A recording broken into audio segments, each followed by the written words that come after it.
when we lived at Sahara, you could walk down to go to the Narrows to go swimming, and you have to cross over the river or the creek back and forth.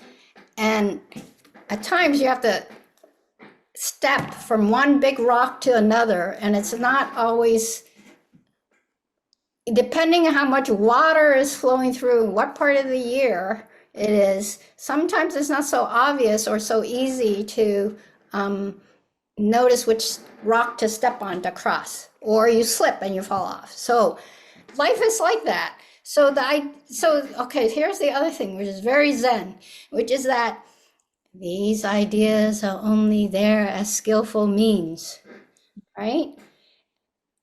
Right? If you keep thinking, oh, there's no grounding, I'm just gonna float around in life, well, I don't know how you're gonna eat dinner. I don't know how you're gonna, I don't know how you're gonna do anything, right? So that the relative is where we live, but my big thing is that so many ways to answer this. Duality is when we tend, especially dichotomous duality, right? There's solidness and grounding, or there's openness only.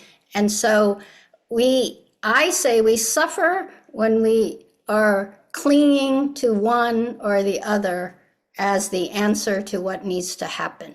Now, I know when I'm stuck at the end of relative, like this is really painful. Someone has been racist towards me, this is really painful. This is solid. I don't know if I can survive this. I don't know, right? This is just blah, blah, blah, blah about how painful that is. And I'm not saying that's not true, mind you, but if I stay there only, then I suffer more. And sometimes when I'm there, I think, oh, how could there, if there was no racism, I want to get to that other end in the absolute where we're all just the good heart and we're all just going to be nice together and we're all just going to get along, right? And that's how it should be.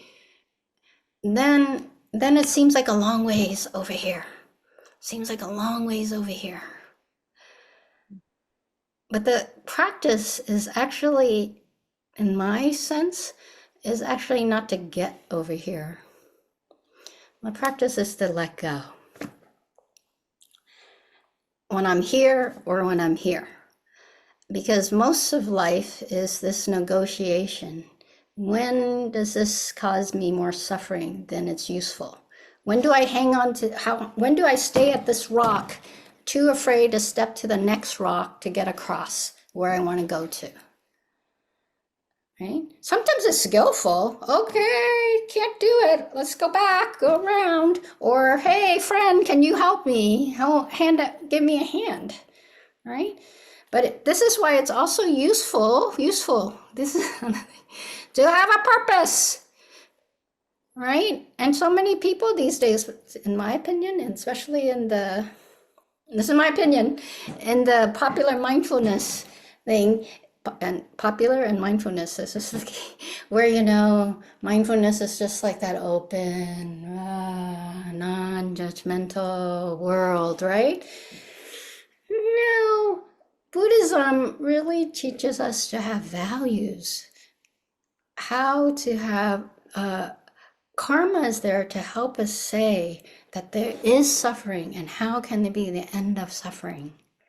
Right? So that's the goal, that's the motivation. And if this path, if I'm here and I'm suffering, or others are suffering because they can't cross because I'm taking up this, I'm stuck here on this rock because I'm too afraid to go forward, right? And even if that fear is justifiable, but I'm unwilling to get help, I'm unwilling to give it a try, I'm just thinking this rock is all I need, and forget if anyone else wants to cross here, then I've let go of the purpose that we all need to get to the other side, right? Which just goes with the paramitas, right? So does that make sense? So most of life is in this gray area, not the, dichotomy. And then really our practice to be perfectly honest, is to let go when we're here. If we're stuck here, let go when we're here. When we're stuck here, let go when we're here. When we're stuck here, and let go when we're here. When we're stuck here. And at times it is to realize that at the fulcrum is where it's quiet. Now, when I went to practice at the nunnery in Vietnam, they had service every night, and it's all by seniority, of course, in any temple. And the seniority there is when you were ordained. So when I went, I'd only been ordained a year. So they would line up like this.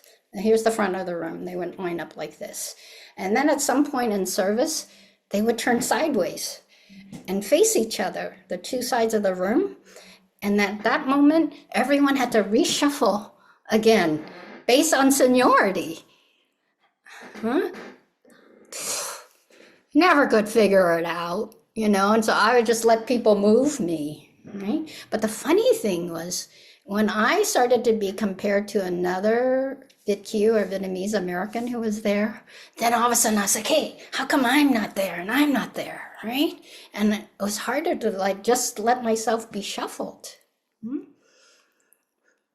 And so it's like that. Like sometimes, you know where you are and you're clear. This is my agency. This is liberatory truth. I'm just chanting. And then conditions change and you're like, wait. Right? I was so comfortable there. And this is why also in this chapter, I like to say, not knowing, to go back to Riva's thing, right? The non-groundedness is actually the ability to rest in not knowing. Or another way to put it, there are lots of possibilities and I don't know them all. And can I just allow the conditions to reveal themselves? Sometimes that takes knowing, and sometimes it's just letting others move you around and saying, I really don't know, and I'll let conditions show me. So in some ways, our practice is, I would say, in Opeka or Peksha, is trying out, when is it that knowledge, especially intellectual knowledge, is useful here, and when is body knowledge useful, when is emotional knowledge useful, and when is, I don't know what the heck is going on, or I'm willing to suspend my knowledge and let conditions, be it others or other forces, show me the way, and can I have a sense of stability. That's another way that you would say groundedness, not literal groundedness, but that equanimity that comes from, okay, I can do this, or what is here is here.